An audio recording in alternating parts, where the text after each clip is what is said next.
Aqui na nossa Rádio USA, política se discute. Começa agora, Política em Foco. Para você que sintoniza a nossa Rádio USA, o Brasil mais perto de você. Eu, Márcio Fofo, estou chegando por aqui. Nós já retornamos com o nosso primeiro convidado, né?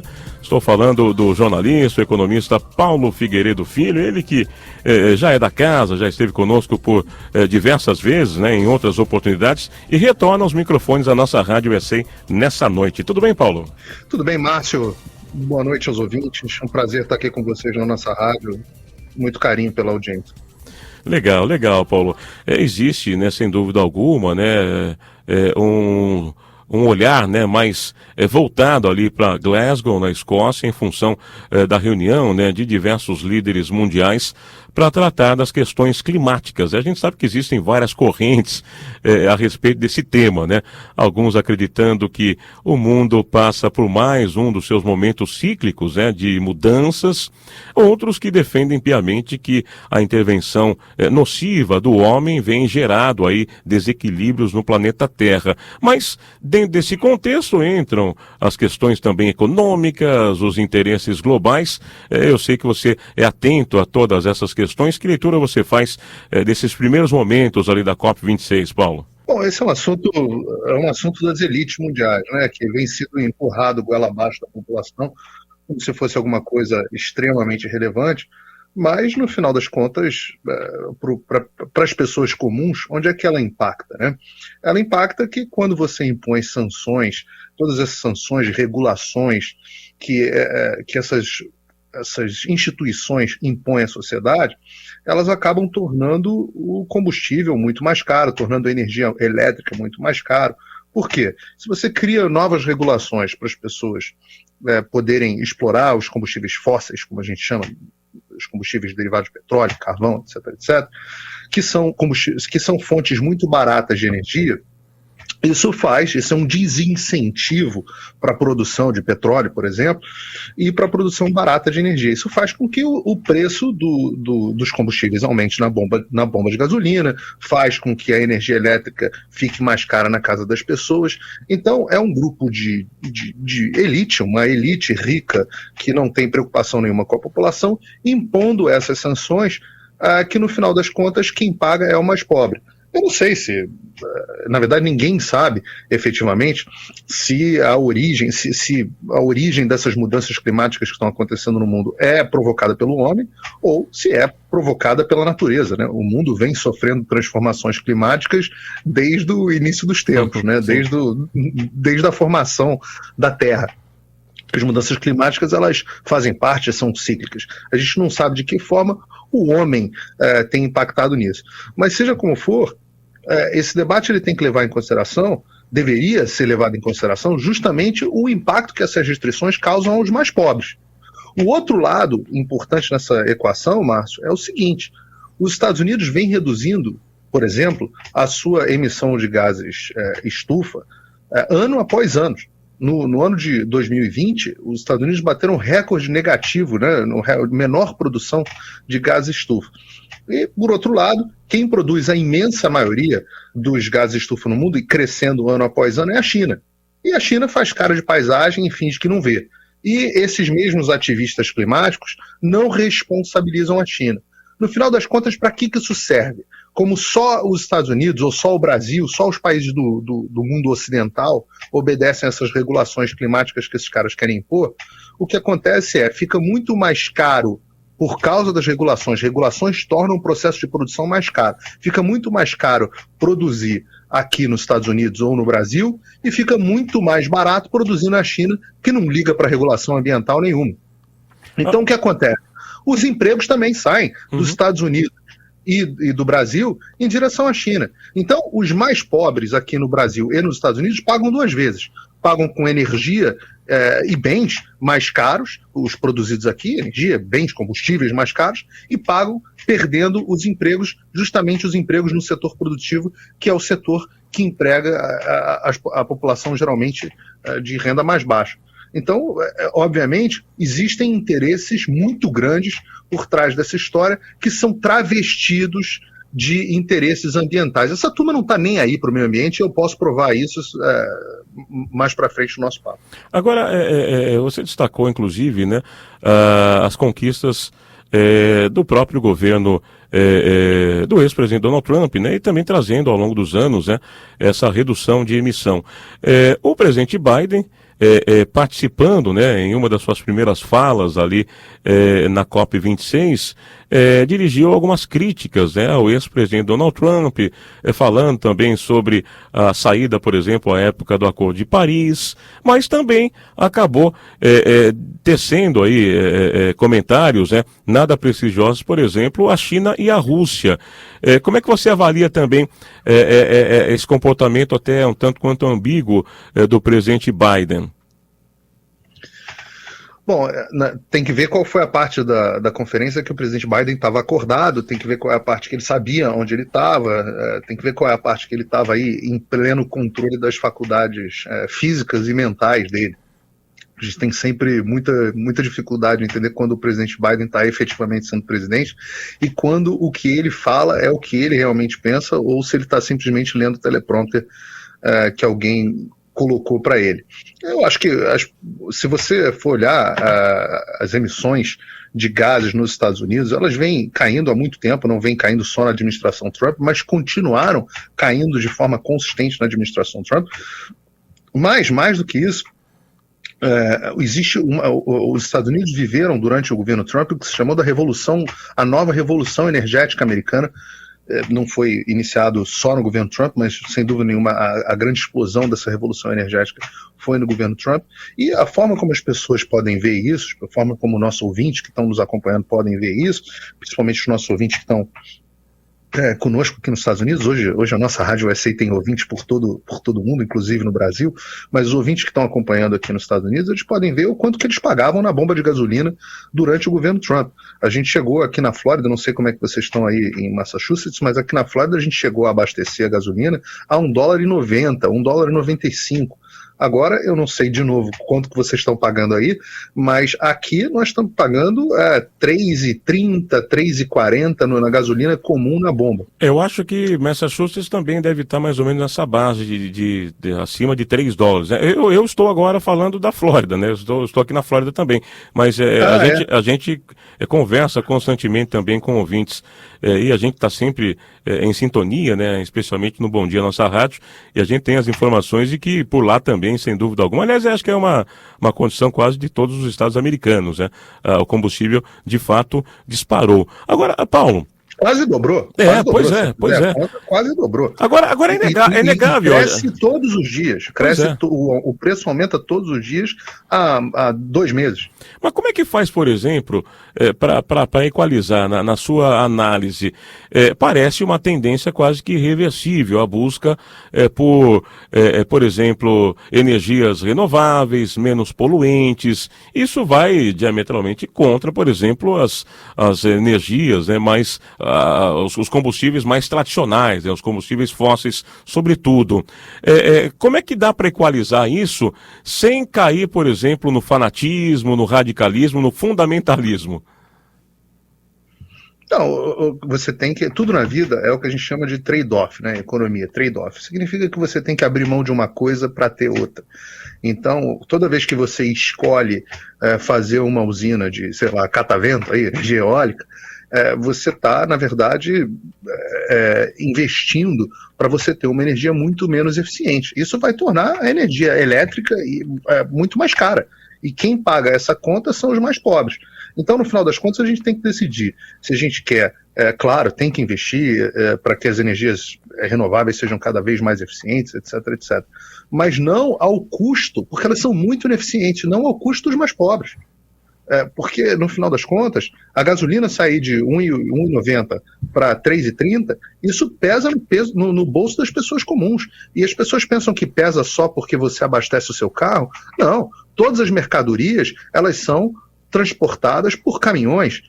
todas as pessoas que têm que se deslocar para os seus trabalhos e usam carros, elas vão exigir salários maiores. E por isso, os combustíveis, quando eles aumentam o custo de tudo. E aí vem a inflação, e a gente já está vivendo uma inflação nos Estados Unidos muito grande. O outro custo é o custo da energia elétrica, que não é só o custo da sua casa, mas é o custo também das fábricas, dos escritórios, de tudo que demanda energia elétrica na sociedade. E isso também vai pesar no seu bolso. Será que vale a pena? Hoje você já tem formas cada vez mais eficientes, mais limpas, de utilizar combustível fóssil. Agora, se a gente tiver que fazer uma escolha entre as pessoas mais pobres ou as tais mudanças climáticas que a gente nem sabe se existe, pessoa pobre eu sei que existe. Mudança climática causada por gente eu não sei se existe. Eu prefiro sempre dar atenção às pessoas mais pobres. Por isso que essa agenda, ela acaba sendo uma agenda pura e simplesmente de uma elite rica que fica lá em Davos, na Suécia, em sei lá onde, decidindo o que as pessoas comuns do mundo vão ter que suportar, porque para eles não faz diferença nenhuma. Você veja, todo mundo foi para essa conferência de jatinho. Todo mundo, o Air Force One do presidente Biden que foi para lá, consome uma fortuna. Os ativistas todos ambientais que foram para lá, foi todo mundo de jatinho. As comitivas não estão se deslocando, por exemplo, de bicicleta, né? A gente não viu nenhuma cena desse tipo, né? Pois e quando fazem, é uma coisa muito mais para inglês ver, para sinalização, né? De virtude. Sinalização de virtude para fotografia. É igual a máscara. Esse pessoal coloca a máscara para tirar a foto, e quantos vídeos não tem na internet desse negócio? Coloca a máscara para tirar a foto, para aparecer bem na fita, e quando a câmera não está vendo, fica todo mundo sem máscara.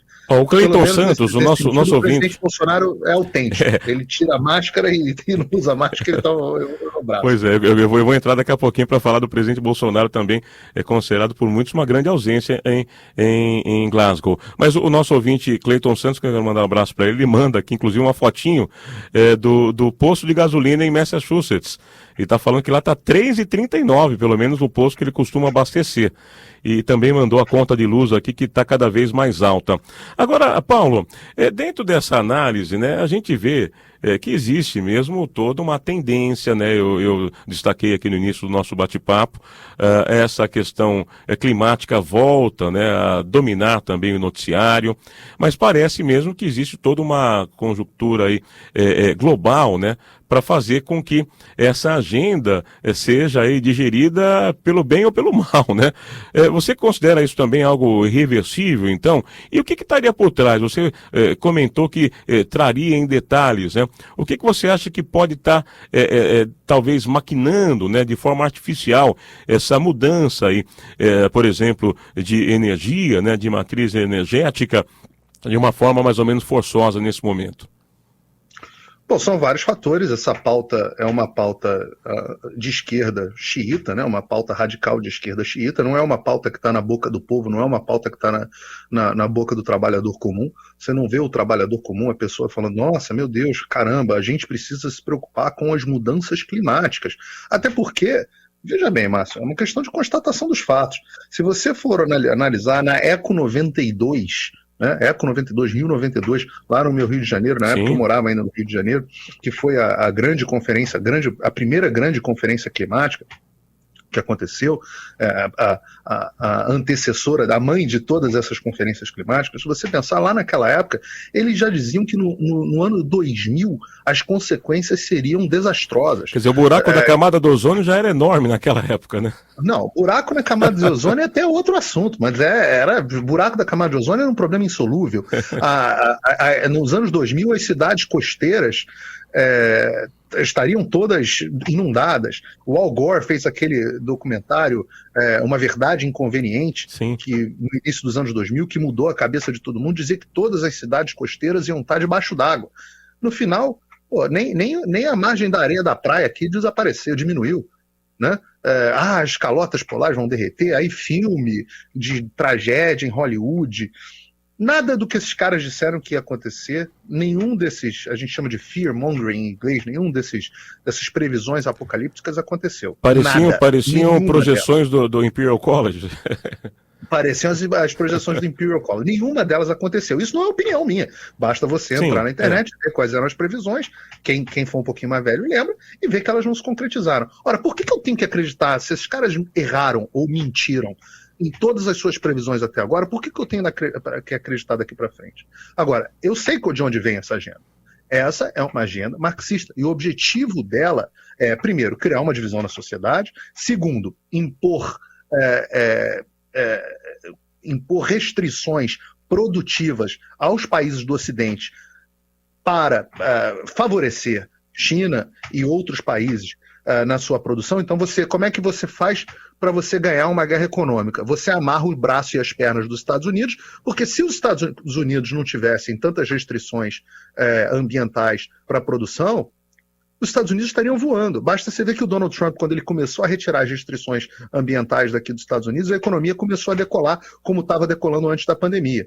Por que na China eles constroem uma usina hidrelétrica em 1 ano e nos Estados Unidos se demora 25 anos para não terminar uma usina hidrelétrica? Boa parte desses problemas são problemas ambientais. E no Brasil, o Brasil passou por isso por muitos anos. Engraçado que até o ex-presidente Lula reclamava dessas restrições ambientais do Ministério do Meio Ambiente, que ele dizia: eu não consigo tocar o PAC porque toda hora empaca no Ministério do Meio Ambiente. Isso é pensado. Isso é pensado. Você amarra os braços e as pernas dos países daqui justamente para os países de lá andarem e voarem. E você vai ver... E onde que entra a União Europeia, por exemplo, nesse jogo, Paulo? Olha só, a União Europeia, o que é a Europa? A Europa é um museu ao céu aberto, né? A Europa é um continente absolutamente decadente do ponto de vista civilizacional, vive da sua história, vive de turismo histórico. A produção econômica da Europa é absolutamente decadente, a produção intelectual da Europa é absolutamente decadente. Eles ainda têm instituições sólidas, mas do ponto de vista de produção econômica, é um continente cada vez mais moribundo. E se você for olhar quem financia boa parte das pesquisas e das políticas que estão por trás dessas pesquisas ambientais, você vai ver que tem dinheiro chinês. Isso não é teoria da conspiração, não é maluquice, não é nada disso. Se você for olhar o quanto, por exemplo, que a China doa para universidades americanas e universidades europeias, direta ou indiretamente, para financiar esse tipo de coisa, você vai ver que é uma fortuna. Se você for ver quantas as instituições, ONGs, ativistas de esquerda doam para financiar esse tipo de coisa, você vai ver que é uma fortuna. E digo mais, eles fazem um lobby poderosíssimo em Hollywood, no cinema, para promover essa pauta. Eles chamam de agências de entretenimento de impacto social, é esse o nome que eles dão, que na verdade são agências de lobby para promover visões de esquerda. E é por isso que você vê esse troço entulhado nos filmes, você vê esse troço entulhado no noticiário da imprensa, você vê esse troço entulhado nas universidades, quando na verdade o homem comum, a pessoa comum, me desculpa o termo, não está nem aí. Não está nem aí para esse assunto. As pessoas estão preocupadas em como é que vão pagar as suas contas e como é que vão sobreviver. Mas, claro, se você é um presidente andando de jatinho indo para a Suécia, aí é óbvio que isso aí passa a ser o seu problema, porque você fica bem com o pessoal de Hollywood, fica bem com os jornalistas, fica bem na fita, aparece líder mundial salvando o planeta. De fato, é bastante perceptível, né?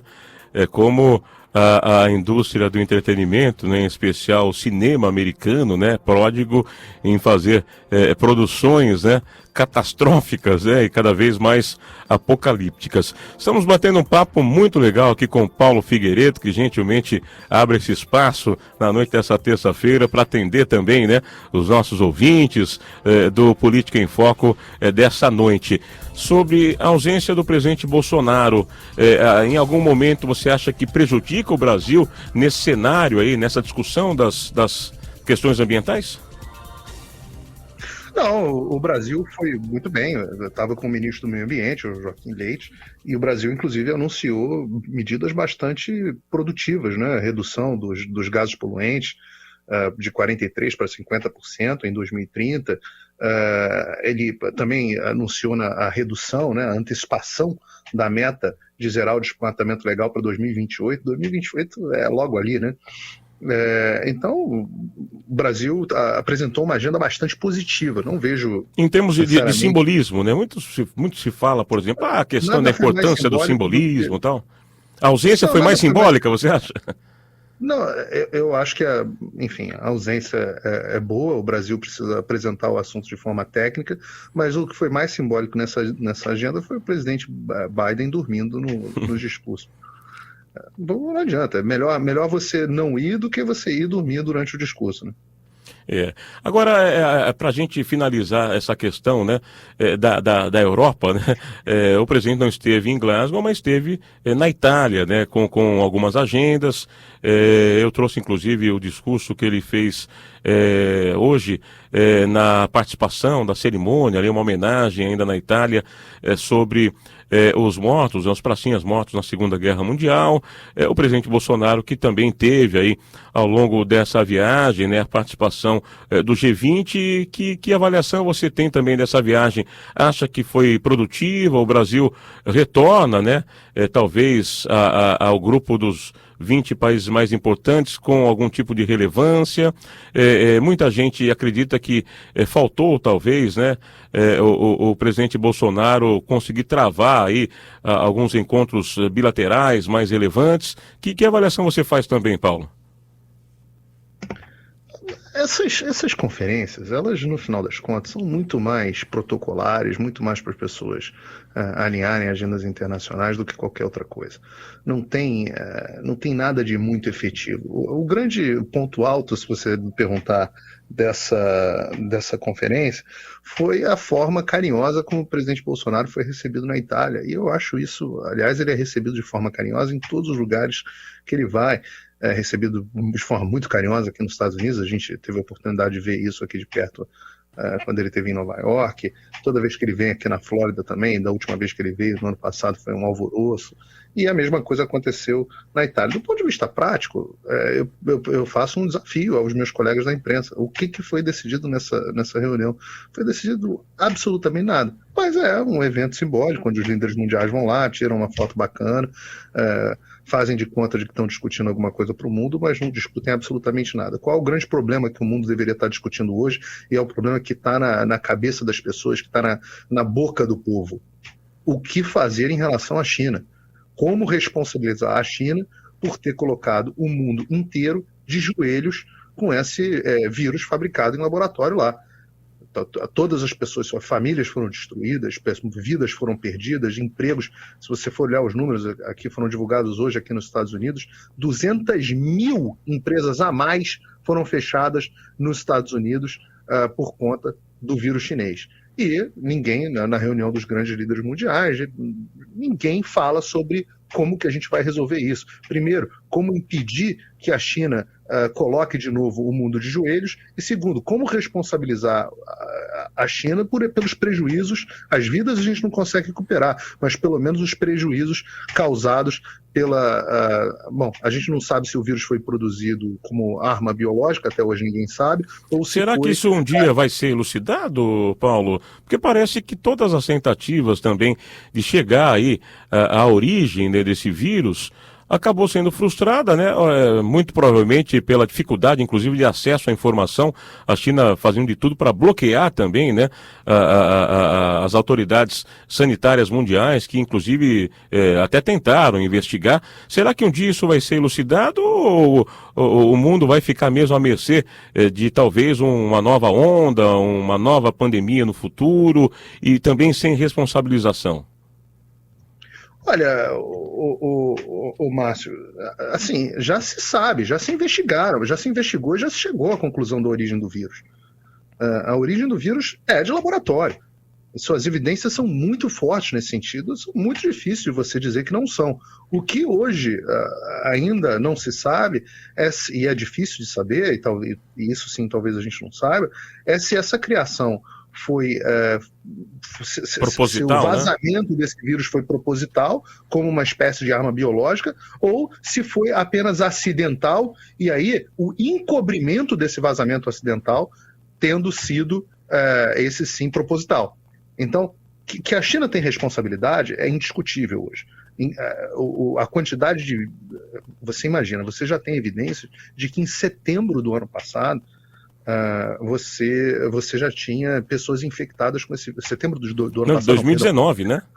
2019. Você já tinha pessoas infectadas com esse vírus. Então, E desde então, o mundo ainda não voltou ao normal, né? A gente está falando só nos Estados Unidos de 200 mil empresas fechadas. Imagina o impacto disso. E o pior, Márcio, são sempre as empresas pequenas que fecham. Sim. As grandes estão muito bem. A Amazon está muito bem. O Outback está muito bem. Agora, você que tem o seu pequeno comércio, você que tem o seu pequeno bar, o seu pequeno restaurante, que teve que fechar, que demorou anos para conseguir abrir, você veja, aqui na Flórida a gente está muito bem, né? O nosso governador impediu todas as restrições. A Flórida a gente até esquece onde é que está a nossa máscara. Mas eu vou com frequência a Nova York, por exemplo, e os restaurantes lá até agora estão exigindo passaporte de vacina para você tomar um drink no bar. E você pensa que são eles que querem isso, os donos do negócio, os donos dos estabelecimentos? Não são. Mas e até quando vai durar isso, hein, Paulo? Porque muita gente fala, não, espera um pouquinho, parece que está melhorando, porque já pareceu estar melhorando em tempos passados, mas aí logo na sequência, aí vem a segunda onda, aí vem a terceira onda, aí vem uma vacina, duas vacinas, a terceira de reforço, talvez a vacina se tornando sazonal, né? Como, por exemplo, a vacina da gripe. O que você acha que vai acontecer, né? Qual que deverá ser a direção mundial? Porque parece que tudo tem sido, as decisões têm sido tomadas de forma global, né? O que está se encaminhando, por exemplo, para 2022, 2023? Olha, as vacinas que a gente tem aqui disponíveis nos Estados Unidos, elas reduzem bastante a mortalidade do vírus das populações mais vulneráveis, né? Você tem que lembrar que esse é um vírus que com uma taxa de sobrevivência de 99,98%, ou seja, 99,98% das pessoas que pegam o vírus não morrem, né? E se você pegar entre, por exemplo, grupos de crianças e jovens e pessoas saudáveis, essa mortalidade ela é muito próxima de zero. Ela é muito próxima do vírus da gripe. O CDC está próximo de, inclusive, autorizar, né, seguindo uma orientação do FDA, para crianças entre 5 e 11 anos. A gente conversava hoje cedo aqui no Bom Dia, inclusive eu que até tenho uma posição até bastante favorável à vacina, acredito que as coisas tomaram aí um patamar de uma certa normalidade a partir da vacinação em massa, mas coloquei muitas restrições, por exemplo, né, a vacinação nessa faixa etária de 5 a 11 anos, né? Parece que os riscos são muito maiores do que os benefícios. Olha, é só você pensar o seguinte, o número de crianças saudáveis, o número de crianças total com menos de 17 anos mortas durante toda a pandemia é alguma coisa em torno de 500. Poxa, perto de milhares de pessoas, centenas de milhares de pessoas que morreram e milhões de pessoas que contraíram o vírus. A gente está falando de 500. Se você eliminar desse grupo e as crianças não saudáveis, que não têm alguma comorbidade, a gente está falando de algo próximo de zero. Em vários estados, inclusive na Flórida, esse número é zero, até onde se sabe. Então, e menor do que, por exemplo, mortes por vírus da gripe. E todo mundo viveu, desde o princípio dos tempos, com o vírus da gripe normal, ninguém fechou nada, ninguém obrigou nenhuma criança a ser vacinada, ninguém obrigou, mesmo com H1N1, que era muito mais nocivo para as crianças, ninguém obrigou as crianças a tomarem vacina de H1N1 para irem para a escola, e, no entanto, agora querem entrar eu vou chamar de entrar no mercado de crianças, porque a quem que isso interessa? Interessa a Pfizer, interessa a Moderna, que agora conseguem vender mais e mais vacinas. Veja quanto de lucro que a Pfizer teve nesse ano, veja quanto de lucro que a Moderna teve nesse ano, e aí se você acha que os interesses comerciais dessas empresas que dão bilhões e bilhões justamente para os cientistas que fazem parte dessas comissões, para eles tomarem as suas decisões, se você pensa que isso não impacta nas suas decisões, ora, eu diria que você é muito inocente, porque não há nenhuma justificativa racional para um pai vacinar o seu filho, a não ser histeria promovida pela imprensa, motivada por interesses comerciais dessas empresas. Agora, Paulo, eu sei que é difícil a gente fazer, né, um exercício de futurologia, né, mas eu insisto, que visão você tem, por exemplo, quando que a gente vai talvez poder rememorar, né, esses anos 2020, 2021, né, como talvez um fato histórico, né, e olhando pelo retrovisor. Será que isso vai acontecer de fato, né, para os próximos anos, ou como muitos acreditam, né, a gente está vendo só a pontinha do iceberg, né, de algo talvez maior, que esteja aí por trás, essa coisa até mesmo do controle, né, das pessoas, né, o cerceamento das liberdades individuais. Você acha que tudo isso foi de uma certa forma impactado para todos sempre, ou é possível a gente vislumbrar, né, períodos como sociedade, períodos pré-pandemia, hein? Olha, é difícil a gente prever como é que o mundo vai ficar. Eu acho que no final das contas, muita gente usou a pandemia como desculpa para controle social, né? Muitas pessoas, muitos seres humanos, e principalmente os seres humanos que estão no poder, eles têm uma vontade danada de controlar a vida das pessoas. As pessoas gostam de exercer a autoridade. E a pandemia serviu como desculpa para uma série de coisas, para uma série de políticas que eles queriam. Tudo era usado, a pandemia era usada como desculpa. Você quer um exemplo? Um ótimo exemplo para o qual a pandemia foi muito útil foi para votação, para forçar a votação de muita gente por correio, recorde, nas eleições americanas de 2020. Quem que se beneficiou com isso? Justamente os democratas que promovem essas políticas do fica em casa. Nós falamos, fica em casa, aí faz você votar pelo correio, e no final das contas a gente tem essa avalanche de denúncias de fraudes ou irregularidades, ou no mínimo suspeitas, indícios, né? Indícios de não é nem indício, constatação de irregularidade. O que há indício de fraude, mas de irregularidade não é indício, é uma constatação absoluta. O que se discute é o volume e o quanto que isso afetou as eleições. Então foi muito conveniente. O quanto tempo que isso vai durar, Márcio? Vai depender. Eles vão tentar empurrar essa agenda o máximo possível, mas você percebe que as pessoas já estão sem paciência. As pessoas já estão de paciência cheia. As pessoas já não querem, mesmo as pessoas que eram muito ligadas, já não querem usar máscara. Está perdendo o efeito. Então, o mundo tende a voltar mais para perto da sua normalidade. O que eu acho que é bom, teve consequências, se é que pode dizer que teve alguma consequência boa nessa pandemia, é que as pessoas estão deixando os centros urbanos e trabalhando e indo mais em direção ao campo, indo em direção mais aos subúrbios. As pessoas estão deixando, muita gente está podendo trabalhar mais de casa, o trabalho remoto se tornou uma realidade maior, o ensino remoto se tornou uma realidade maior, e isso é bom, porque traz mais qualidade de vida para as pessoas, também reduz a poluição, já que a gente estava falando do meio ambiente. Verdade. Então, pelo menos alguma coisa boa fica desse troço. As relações de trabalho foram realmente modificadas e parece que vieram para ficar mesmo, né? É verdade. A maior consequência negativa, por outro lado, mas só para a gente concluir esse assunto, foi o seguinte. Claro, número um, as vidas perdidas é sempre uma tragédia. Eu tenho muitas pessoas conhecidas que se foram nesse processo.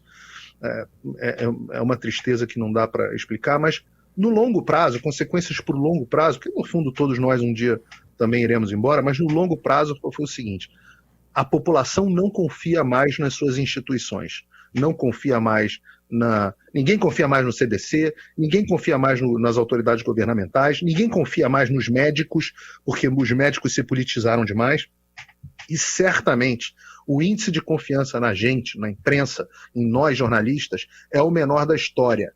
As pessoas sabem que os jornalistas mentiram e manipularam o tempo inteiro. E credibilidade, uma vez que você perde, você não recupera mais. Sem dúvida, muito bem falado. Agora, Paulo, vamos virar a página então, para a gente aproveitar aqui mais alguns minutinhos. Podemos conversar mais alguns minutinhos rapidamente para tratar de assuntos do Brasil, né? Afinal de contas, você mesmo radicado aqui nos Estados Unidos, com um olhar sempre muito atento, né? Também às questões políticas do Brasil. Nós estamos aí vivendo já a proximidade de mais uma disputa presidencial, né? Estamos aí praticamente há menos de um ano já, né, das eleições presidenciais. A gente vê as costuras políticas com essa alteração aí de prazos.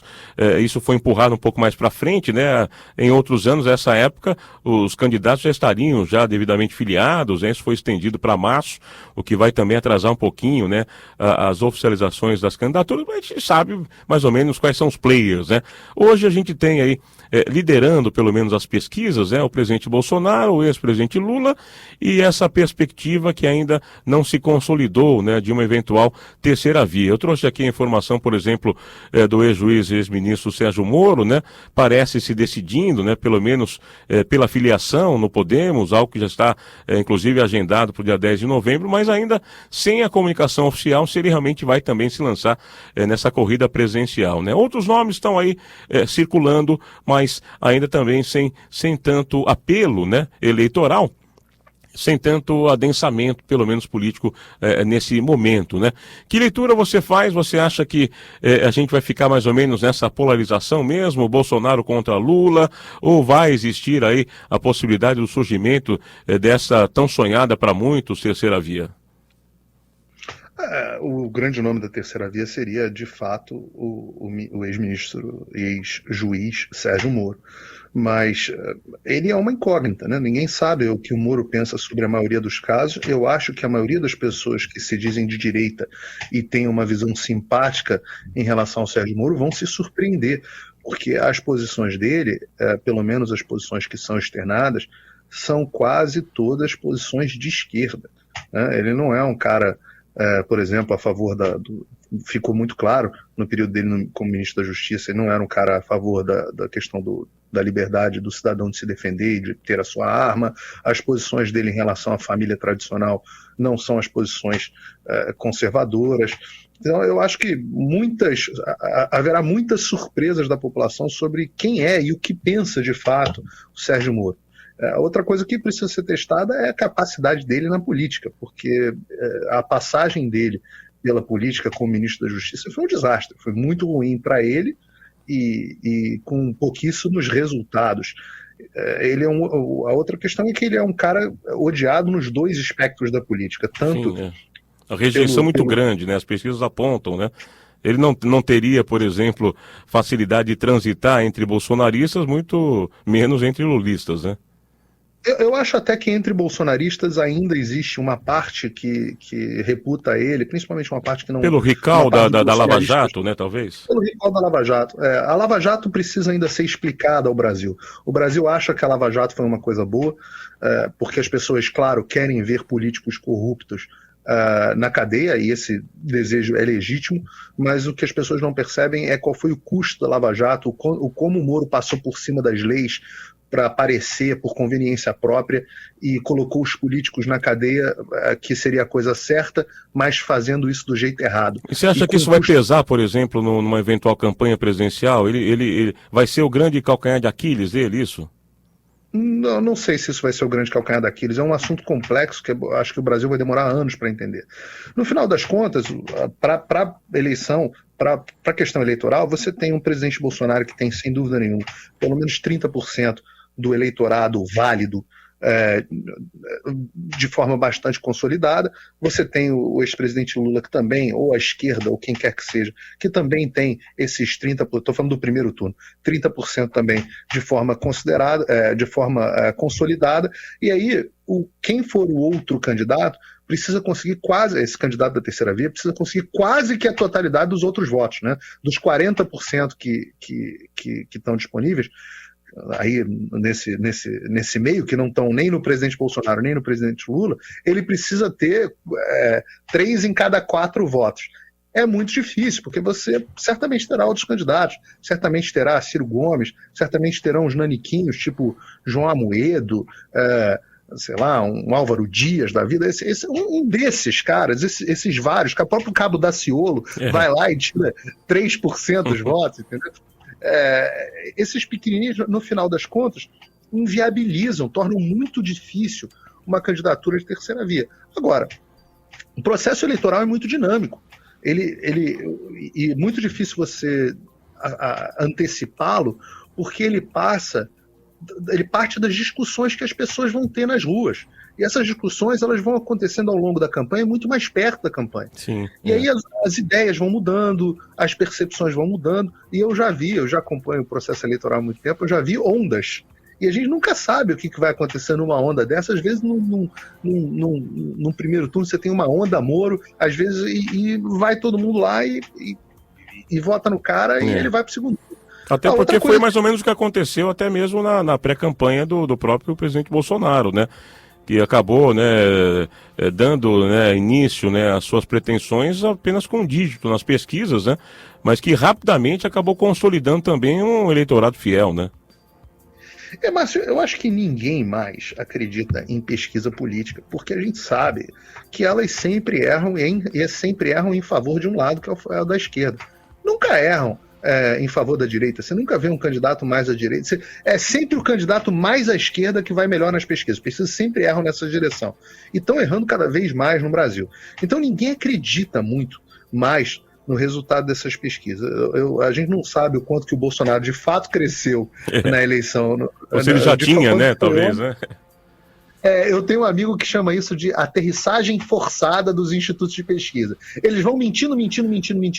Aí quando chega perto da eleição, eles falam assim, não dá mais para mentir tanto, porque senão o resultado vai ficar muito diferente do que a gente diz. Aí eles vão chegando perto da realidade. Mas ainda assim que foi que na verdade aconteceu. Manipular o voto. Pois é, aconteceu bastante isso, inclusive no próprio segundo turno, né? Onde os números acabaram sendo muito mais adequados, né, ao que parecia mesmo ser inevitável, né? Que era a vitória do presidente Jair Bolsonaro sobre o seu oponente, o Fernando Haddad. Paulo Figueiredo, olha, eu ficaria aqui mais, sem dúvida alguma, mais 1 hora, 2 horas batendo papo. É sempre agradável, né, conversar com você, trazendo também as suas reflexões, sempre uma análise, né, sobre os mais variados temas da política mundial. Falamos aqui desde COP26, falamos sobre Brasil, sobre Estados Unidos. Eu quero agradecer demais a sua gentileza de participar com a gente. A gente acabou até excedendo um pouquinho o tempo aqui, prendendo um pouquinho o Paulo, mas eu tenho certeza que será a primeira de muitas vezes, inclusive aqui, né, no Política em Foco, né, e também podendo bater esse papo com você. A audiência gosta muito das suas participações, viu, Paulo? Não, eu que agradeço o convite. Para mim é sempre um prazer danado voltar aqui à nossa rádio e tenho um carinho especial por falar aqui com a nossa comunidade de brasileiros vivendo nos Estados Unidos. É um jeito de me comunicar com gente que não me conhece, às vezes do YouTube, não me conhece do Twitter, não me conhece das minhas redes sociais, e eu gosto de me conectar com as pessoas aqui. É um prazer e um privilégio aqui voltar à nossa rádio. Eu voltarei sempre que convocado. Legal. Forte abraço, uma ótima noite para você, Paulo. Um forte abraço, Márcio. Valeu.